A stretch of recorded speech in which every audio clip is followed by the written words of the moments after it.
Yo les gars, j'espère que vous allez bien. Aujourd'hui on se retrouve pour une nouvelle vidéo. On va discuter de ce qui se passe en ce moment sur les marchés. Voilà, donc là actuellement je suis sur BTC euh, en daily. Donc voilà, il est 19h26. Nous sommes dimanche 19 octobre. Donc voilà, on peut déjà observer un order block haussier en daily. Donc là pour l'instant on est en train de le traverser, donc à voir ce que ça pourrait donner. Mais il pourrait se transformer en breaker bearish si jamais on fait ça, pour aller plus dans cette zone de liquidité là. Donc faut voir ce que ça peut donner. Donc pour moi, dans l'état actuel des choses, je pense qu'on est plutôt sur un simple rebond. C'est pour ça que je voulais vous faire cette vidéo. Il faut faire attention. Euh, pour moi, on est plus sur un simple rebond parce que ici, on n'a pas pris de la liquidité, même si c'est à cause du crash. Pour moi, si vraiment on voulait repartir sur une tendance haussière, et ça c'est mon avis, ce n'est pas un conseil, pour moi il aurait fallu, mine de rien, euh, attraper ce point d'intérêt. Surtout qu'on serait dans un order block haussier euh, depuis plus longtemps, et ça pourrait effectivement avoir des rebonds plus conséquents. C'est ce que je pense, je voulais vous en informer. Après, faut voir. Ça va dépendre de la clôture, de la clôture d'aujourd'hui. Parce que si du coup on clôture au sein de cet order block, en soi, on reste toujours haussier. Même si du coup, comme je vous ai dit, il y a quand même ces points. En weekly, on reste haussier. Donc faut voir. C'est un moment un peu charnière sur le prix. Il y a quand même des choses à regarder. Après là, on est dans un IFVG et actuellement on est en train de se faire un petit peu rejeter au sein de celui-là. Hop, supprimer ça. Euh,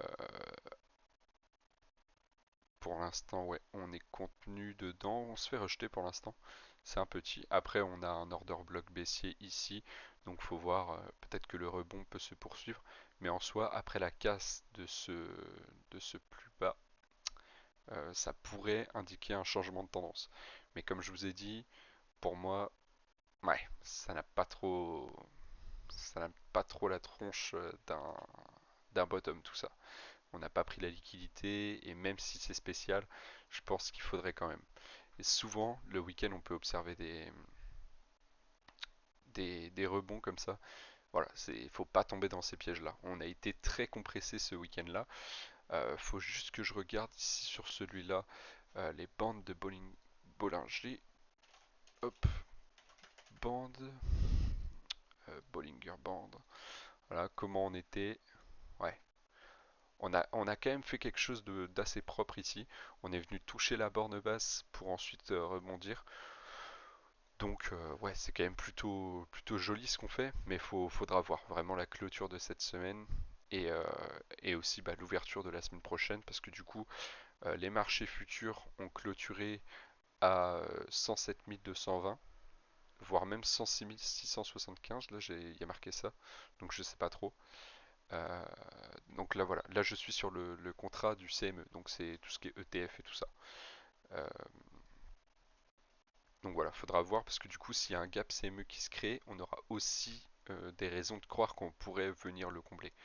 Donc ça nous ferait rechuter sur le PERP. Voilà.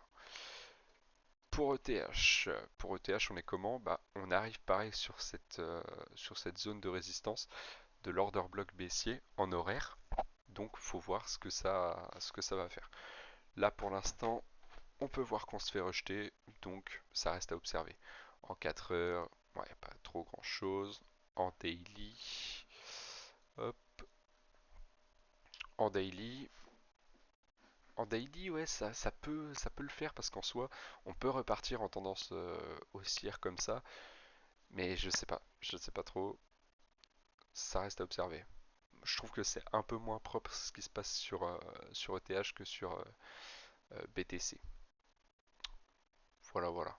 Qu'est-ce qu'on a pour les news éco de la semaine prochaine? Alors, ce qui nous intéresse, c'est ça, la confiance des consommateurs, ouais, pourquoi pas. Décision de la Fed sur les taux d'intérêt. Ça, pareil, ça peut être quelque chose d'intéressant. Donc c'est quand? C'est mercredi 29 octobre à 20 heures pour nous. Donc ça peut être intéressant de suivre ça. Le PIB, ouais, ok. Et là, Core PCE. Core PCE, pareil, c'est des données qui peuvent être importantes. Faudra voir ce que ça donne. Voilà pour cette petite vidéo, j'espère que ça vous a plu. On se retrouve la prochaine fois. Sur ce, bon trading, bonne semaine, à la prochaine.